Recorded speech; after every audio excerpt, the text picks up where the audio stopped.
Hello and welcome to the Voice of Iron, and on this session, we'll be reading SCP-037, Object Class, Euclid, Special Containment Procedures. SCP-037 is magnetically contained in a subterranean complex known as Site-22. Object size, spectral signature, and temperature are constantly monitored, both on-site and remotely from Site-98. The primary containment chamber is lined with heat-conducting, radiation-resistant, nanopeak GFV polymer tiles and evacuated of any atmosphere. Heat from the object is radiated into the surrounding rock. Should enclosure integrity become compromised, the emergency system will generate a low-power argon plasma shield. This is projected to provide a minimum of 4 hours for on-site engineers to effect necessary repairs before the object breaches containment. In the contingency that stellar evolution proceeds ahead of projections and a nova event appears imminent, or if containment failure is otherwise unavoidable, any remaining project staff are authorized to initiate the Patak Protocol. Description: SCP-037 appears to be a star approximately 5 centimeters or 2 inches in diameter, with a luminosity of about 1 × 10 to the negative 12th times that of our Sun, and a surface temperature of about 5,000 Kelvin, determined by UBVRI analysis. The origin of SCP-037 is unknown.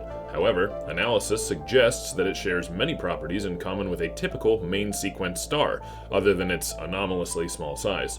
It is theorized to have entered the Earth's magnetosphere via the North Magnetic Pole. The object was discovered in 19 blank, above the Beaufort Sea, approximately the North Magnetic Pole. Intense electromagnetic interference was reported by Canadian Forces Station Alert, followed by an extremely bright object descending toward the ocean from the sky. The SCPS Guardian responded and discovered the object wavering in an erratic trajectory about 200 meters above the surface of the water. Once containment procedures were devised, it was transported to Site-32 for study. Containment and transport of SCP-037 have been achieved by the use of powerful electromagnets, to which the artifact aligns itself according to its own magnetic field. The primary challenge to containment thus far has been its powerful electromagnetic emissions, which are intense enough to be easily seen by the naked eye from high Earth orbit. Its current enclosure is located deep underground to prevent detection and to facilitate radiative cooling into the surrounding bedrock. In effect, the entire facility and the surrounding volume of the Earth's crust acts as a massive heat sink. Addendum A. Over the past blank years of study, the star has undergone a shift and emitted EM radiation, suggesting that it is undergoing stellar evolution at a vastly accelerated rate. If standard stellar models hold up, this will soon result in an increase in radius by a factor of 100 to 300 times, and a concomitant increase in radiated energy.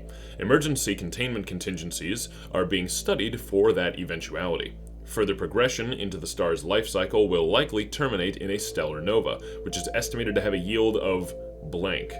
Extrapolations predict this to occur in blank. Research is underway for a method to arrest this development, or to transport SCP-037 to a safe distance from the planet before it occurs. Patak Protocol. Sent August 5th, 1977. To O5 Council. From Dr. Innes. Subject: SCP-037 Emergency Neutralization Research. Body: Sir and Madams, the agents embedded with the US DoD have managed to alter the project requirement for the NASA Orbiter program. The vehicle will now be designed with enough space to accommodate SCP-037 and a temporary containment apparatus in order to facilitate transport off-planet.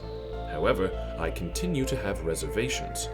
Modern rocket technology simply is not reliable enough for the needs of this project. A single mistake could lead to a launch failure and subsequent loss of containment, possibly catastrophically. Even a successful launch would have to proceed perfectly, lest the results be visible to observatories and instruments, and possibly the naked eye around the world. There are numerous artifacts contained by the Foundation which might allow us to transport SCP-037 safely and cost-effectively to an adjacent dimension, universe, or esoteric domain.